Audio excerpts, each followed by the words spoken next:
The drums that we use in my group are all conga drums. They're not bongos. A lot of people want to call them bongos, but bongos are the smaller set of drums that come in a pair. This is a conga.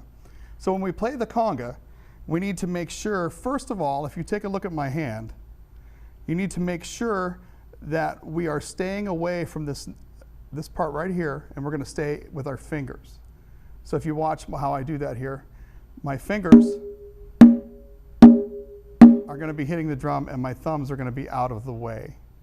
Okay, we don't want to hurt ourselves. So the first thing that we do is we talk about using the fingers and not the hand and keeping our thumb out of the way, because this part right here, this knuckle, we can pop on the sides and have ouchies. So we need to stay away from that. Okay, so now we know where to put our hands. We're going to make sure that we keep we're starting with what we call the open tone. We're going to make sure that we keep our fingers out of the way, and we got to come off of the drum right away. We always talk about like it's hot. So when I'm getting my hand off of the drum, I'm going to get more sound. That's why we call it an open tone, open sound. Now if students are having trouble with that, I always teach them what a closed sound is. Now we don't really do it, but when the kids know, okay, I'm keeping my hand down, that's closed, notice my fingers aren't coming out. And if we talked about doing an open tone, the hand comes off of the drum. So after we have the open tone, we can talk about putting a rhythm with it. So at first it's kind of like, everybody just try this on your own. We try one hand, we try the other. After everybody seems to have the idea of the hand has to come off of the drum, the fingers need to stay together, and they need to be thumbs out of the way, then we can try putting a beat with it. I'll do 4 or 8 times with one hand, and then I say switch. So for example, we would say open tone, switch, and if they're not all on the same beat, it's okay, switch. And we can do that for a while.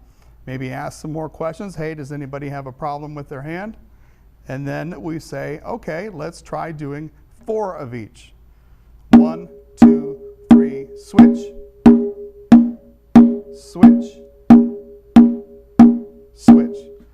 So that would be our first technique lesson. Our next lesson is to use the bass tone.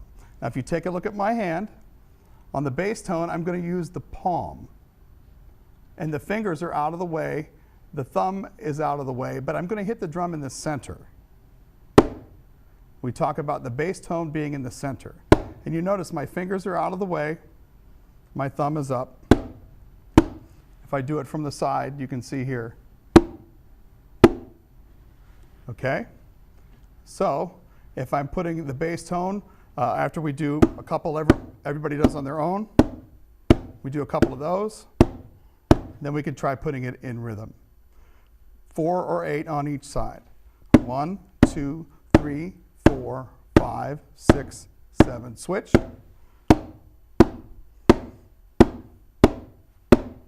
Switch. All right, after that, then we put them together with 4s. 1, 2, 3, 4. 1, 2, 3, 4.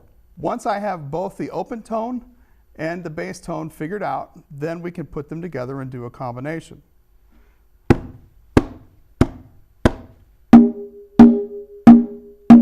So we're learning the alternating hands, and we're learning the bass tone and the open tone together. 1, 2, 3, 4.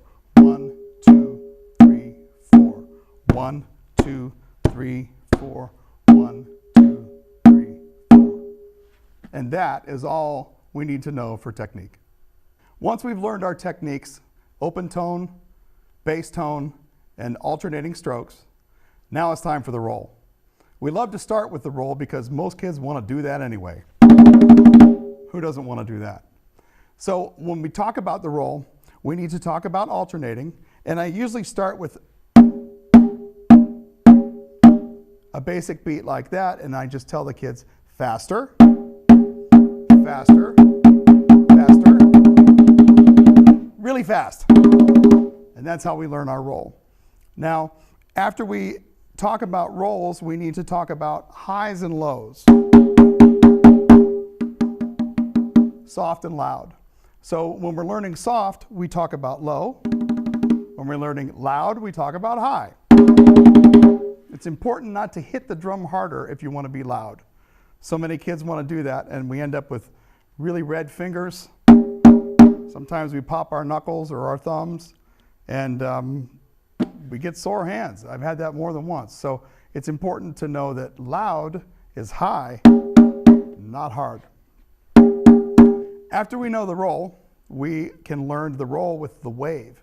And just like we do a wave in a stadium where everybody cheers and puts their hands up, we can do the roll on the drum where everybody plays loud when they get pointed at, and we go down the line. We point at each student going down the line, and each person plays louder instead of putting their hands up.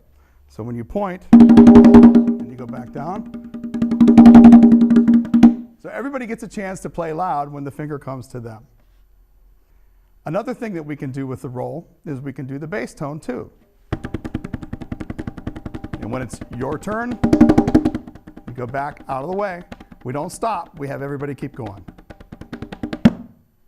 After we've all learned the roll, we usually start with I play, you play. So this is a simple question-answer type of exercise. For example, Mikey likes pizza. Mikey likes pizza. So we associate that rhythm with the speech. So if Mikey likes pizza, and we can say that and then play it, it's very important we talk about syllables. Mikey likes. So we talk about our jaw moves. Mikey likes pizza. Break it down and do each individual thing. Mikey likes pizza. Mikey likes pizza. So I'll tell the students, I play, I point at myself, and then I point at them, Mikey likes pizza. So we all say it, but I do it first, and then they say it and play it back. After we get to a point where everyone's comfortable with that, particularly in my high school students, I'll have them lead.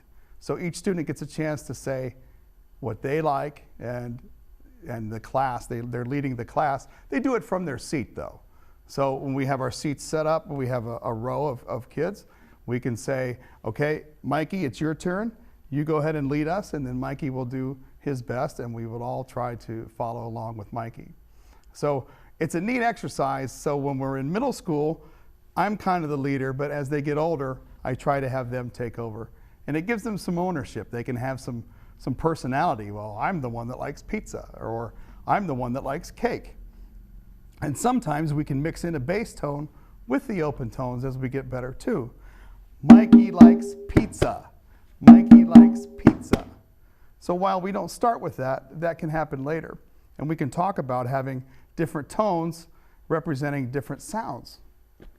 After we have a bass tone and an open tone exercise, and we've alternated, it's pretty easy to put that with a song.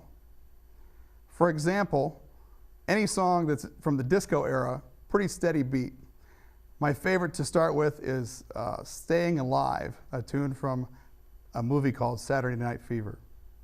If you think of that tune, it's very simple to just keep a beat. Staying alive, staying alive. You know the tune. So you can practice going back and forth, alternating, or you can do one hand at a time with Staying Alive. A good second tune is We Will Rock You.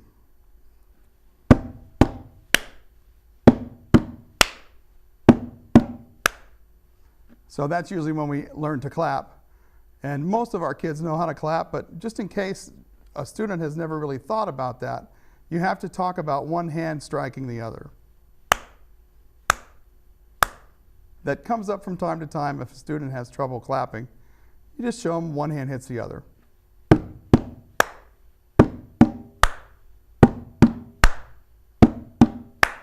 So there's your first two songs.